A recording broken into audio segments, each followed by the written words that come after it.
Itu sebabnya ibu-ibu, sebelum kita berdoa umpamanya, kita salat hajat dulu, kita salat sunat wuduk dulu, kita salat ini dulu, kita mengaji dulu, lalu berdoa, Ya Rabb, aku bertawasul kepadamu, aku bertawasul kepadamu melalui ibadat-ibadatku seperti bacaan surat Yasin, surat Al-Kahfi, melalui salat-salat sunat yang telah aku lakukan tadi. Dengan berkat itu semua, kabulkanlah hajatku, luluskanlah anakku dengan cemerlang. Boleh tak? Boleh. Itu namanya tawasul, maknanya melalui amal ibadat. Selawat satu di antara jenis itu, karena selawat adalah ibadat. Jadi tak sama. Jadi Ustaz ulang sekali lagi. Jadi sekarang faham makna wasaniyah, iaitu berhala-berhala. Oleh sebab itu, setengah orang Islam bila mereka menyebut nama orang-orang saleh, berkat Syekh Abdul Qadir Jailani, berkat Syekh Sanusi, berkat Syekh Badawi, berkat Syekh Al-Badawi,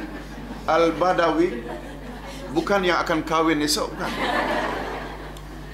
Al-Badawi ini salah satu ulama zaman silam yang disuci-sucikan, sama dengan Syekh Sanusi, Syekh Rifai, Syekh Abdul Qadir Jailani. Yang paling popular Jailani ini, Badawi satu di antaranya. Kita doa bersama, mudah-mudahan pernikahan beliau lancar esok insya-Allah. Amin ya rabbal alamin. Ini tawasul yang boleh tak? Melalui doa orang lain boleh tak? Boleh. Nanti kita bahas tentang tawasul pula. Baik, ibu-ibu, dengan kita mention nama beberapa wali-wali, kononnya wali-wali ini dekat dengan Allah. Itu sebabnya kita mention nama mereka. Ini namanya kita telah melakukan amal wasaniyah, keberhalaan. Dapat faham bu? Ini yang Ustaz maksudkan salah faham ini.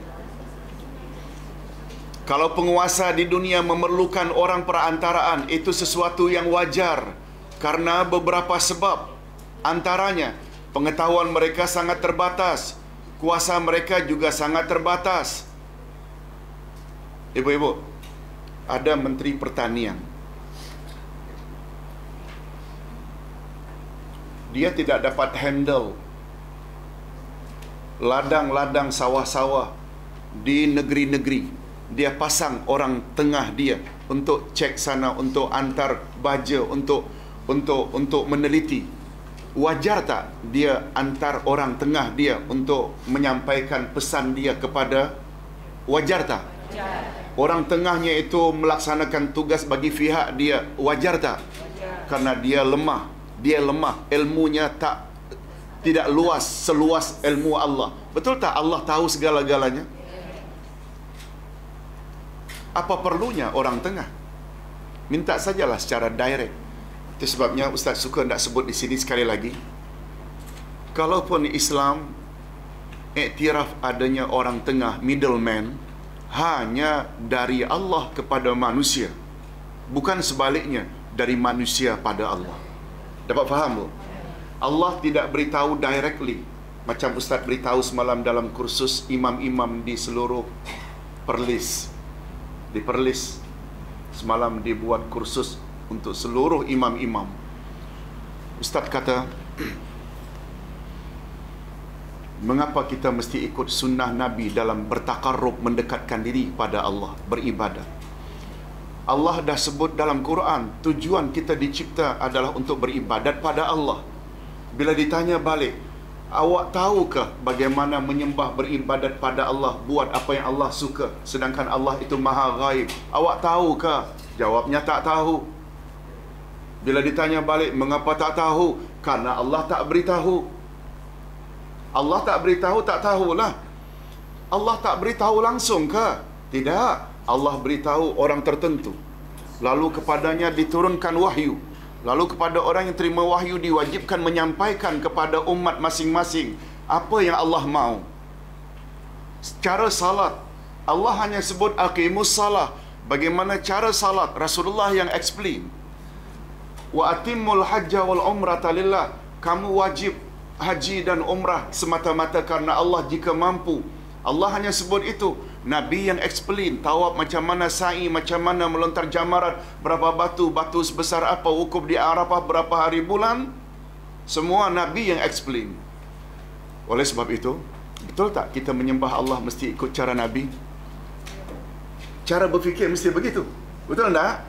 Kita tak tahu macam mana nak menyembah Allah kalau tak ikut Nabi Muhammad punya cara. Apalagi Nabi pernah bersabda, "Sallu kama ra'aitumuni usalli, khudhu anni manasikakum." Salatlah macam kamu tengok cara aku salat. Laksanakanlah haji hanya daripada aku. Malah Nabi memberi amaran, siapa buat amalan tidak ikut cara kami, dia tolak amalnya. Itu sebabnya dalam kita beribadat pada Allah mesti ikut cara Rasulullah. Oleh sebab itu, orang yang lebih mengutamakan, oh, imam saya, guru saya, tok guru saya cakap begini, bila bercanggah dengan hadis Nabi, tolak, jangan ikut. Sebab itu tidak menjamin amal diterima. Dah dapat faham, Bu? Yang kita cakap ni prinsip. Tapi banyak tak lagi di dalam masyarakat kita, kita terus saja mengekalkan budaya lama walaupun tidak ada asas, dengan dalih dan mendarah mendaging, Ustaz. Allahu Akbar. Macam tak boleh dirubah lagi. Padahal nenek-nenek ni tak lama lagi akan jawab pertanyaan Muka wa Nakir, akan masuk exam. Macam mana tak lulus bila beramal jauh dari cara Rasul sallallahu alaihi wasallam? Baik, ibu-ibu, Ustaz ulang sekali lagi.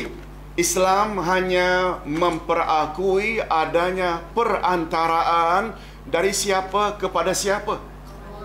Dari Allah kepada manusia. Namanya perantaraan itu risalah, Rasulullah, middleman, orang tengah antara Allah dengan kita. Sebab Allah tidak cakap langsung dengan kita, wahyu kita tak terima. Tapi kita manusia kepada Allah mesti directly. Tak ada orang tengah. Dapat faham, oh? Itu prinsip. Kalau penguasa di dunia memerlukan orang perantaraan, itu sudah kita jelaskan. Atau mungkin juga karena kurangnya kewibawaan para penguasa membuat orang tengah berani bertindak sesuka hati tanpa mendapat keizinan dari penguasa tersebut. Tetapi kemungkinan-kemungkinan seperti ini sama sekali mustahil terdapat pada Allah. Oleh itu syafaat yang sah tidak akan berlaku tanpa izinnya.